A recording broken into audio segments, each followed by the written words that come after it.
budget ng Pilipinas ay hawak lang ng 2 tao.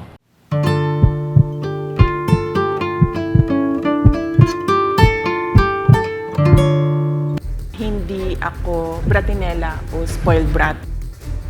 Ang budget ng Pilipinas ay hawak lang ng 2 tao. Ang budget ng Pilipinas ay hawak lang ng 2 tao. Hawak lang siya ni Congressman Zaldico at ni Congressman Martin Romualdez. Yan ang katotohanan. Halimbawa ko dito, medyo mahaba ito, kaya pagpasensyahan mo. Ang halimbawa ko dito, sa DepEd muna tayo. Sa Department of Education, noong taong 2023, merong 5 billion na inapprove para sa classroom construction. Nagulat ako kasi merong mga lumapit na miyembro ng House na humihingi. Hinihingi nila yung 5 billion, parte ng 5 billion na budget. Wala kasi akong experience sa ganyan. At saka ang pagkakaintindi ko, pag inapprove na yan ng Office of the President, ibibigay na yan, pagdediretso na yun sa approval at trabaho ng Department of Education sa construction ng mga classroom. Nagulat ako, may humingi. Magkano ba ang amin dyan? Magkano ba ang amin dyan? So sinabi ko, hindi pwede ito. Kasi ang mangyayari nito, hindi magagawa ng Department of Education ang trabaho namin na mag-construct ng classroom ayon sa classroom backlog at sa prioritization base sa backlog at sa classroom construction. So sinabihan ko yung isang congressman, sabihan ninyo si Martin Romualdez na hindi pwede chap-chapin ang classroom construction na 5 billion. Kaya kung makikita ninyo sa budget proposal na approved ng Office of the President, 5 billion yon. Pero nung lumabas yung GAA o yung budget approved noong 2023, naging 15 billion siya. Dahil hindi nga ako pumayag na kunin yung 5 billion, dinagdagan nila ng 10 billion yung classroom construction ng Department of Education. Yung 10 billion na yon hindi kontrolado ng Department of Education. Controlled yon ni Congressman Zaldico at Congressman Martin Romualdez. Hindi ko na kailangan ng corroborative witness dito dahil makikita nyo yon sa papel. Makikita ng taong bayan yon sa papel. NEP, 5 billion, lumabas ang budget approved, 15 billion. So maiintindihan niyo, 'di ba? Bakit pa tayo magbo-budget hearing para sa Office of the Vice President? 2 tao lang naman ang nasusunod sa budget ng bayan natin. Halimbawa, taong 2024. Kung makikita niyo, ang approved na budget ng Office of the President para sa classroom construction ay 19 billion. Noong lumabas na ang House version ng Appropriations Bill, ay naging 24 billion ito. So, approved 19 billion, paglabas sa House, naging 24 billion. At doon sa 24 billion na yon, kung hahanapin mo sa papel, kinuha nila ang 5 billion ng repairs ng classrooms at nilagay nila doon sa 19 billion para maging 24 billion siya. So ang naiwan sa repairs, sa kawawang mga classroom, ay 1 billion. Kaya makikita nyo, sa papel, nandyan yan. Naging 24 billion.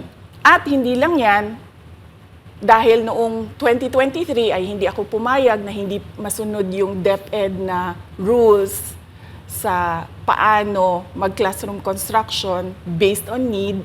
Ang ginawa ngayong 2024, inattach nila ang listahan na kung saan gagawin ang mga classroom construction worth 17 billion. Makikita nyo yon sa papel. Pagdating namin sa Senate, nakita yon ng mga senador. Tinanong nila ang Department of Education, totoo ba o hindi totoo na galing sa inyo ang listahan ng 17 billion ng mga classroom construction? So sabi namin sa mga senador, hindi totoo. Hindi namin magagawa yung trabaho namin. Hindi natin masosolve ang classroom backlog kung ganito ang nangyayari. Pwede ba ninyo kaming tulungan? Yung mga senador naman, very helpful sila. Oo, tulungan namin kayo. Kaya nga kung makikita ninyo sa interpellation ng isang senador doon sa budget hearing sa Senate, tinanong niya diretso, galing ba sa DepEd ang listahan ng 17 billion? Galing ba sa DepEd ang listahan na inattach doon sa House version? Sinabi namin hindi. Hindi galing sa amin yan. On record yon. Makikita nyo sa mga videos, balikan nyo yung mga videos. Makikita nyo. Yes, my concern, Madam Chair, Mr. President, under the GAB, I observed that there was an increase in the budget for the construction of new classrooms from 19.6 billion to 24.6 billion. However, this is my concern, which you mentioned earlier, that the repairs and rehabilitation of classrooms was decreased from 6.5 billion to 1.5 billion.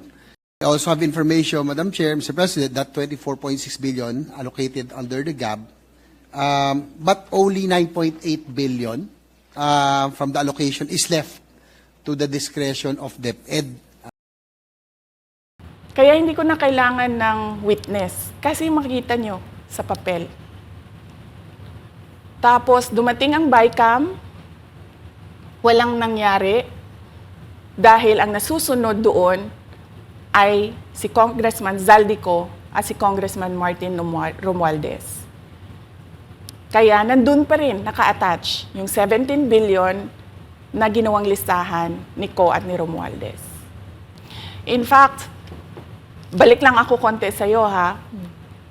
Kahit yung mga congressman, nakikita nila yung problema ng ginawa nila na pag-attach ng listahan sa budget. Kasi doon sa basic education hearing noong May 2024 ng House of Representatives, merong isang congressman nagreklamo, bakit ang tagal ng classroom construction? Bakit ang tagal? Sabi nung USEC ng DepEd, kasi may pabago-bago sa listahan ng DPWH dahil hindi kami ang gumawa ng listahan. Yeah, Mr. Chair, with respect to the 17 billion in Annex A of the GAA, we are not privy on how the school sites were chosen. So, be it as it may. How is it chosen? I'm not privy to that, Mr. Chair. As, when the GAB came out, there was a 14.7 billion Annex A. Then when the committee, the GAA came out, from 14.7 it became 17 billion. So we are not privy to how the list was generated. So dagdag ko lang yan doon sa confirmation na kinuha nila yung budget ng DepEd at isa yan sa mga rason kung bakit ako nag-resign sa Department of Education. Hindi na ako papayag na sa susunod na taon, ganyan pa rin ang gawin nila at ako yung mananagot sa ginagawa nila. Kaya yan yung sinasabi ko, bakit pa tayo mag-question and answer dito para atakihin niyo ako? Ang masusunod lang naman sa budget, 2 tao lang. Makikita natin na let's stick to our plan, atakihin natin ito siya. Walang kinalaman sa kanyang Office of the Vice President 2025 budget proposal.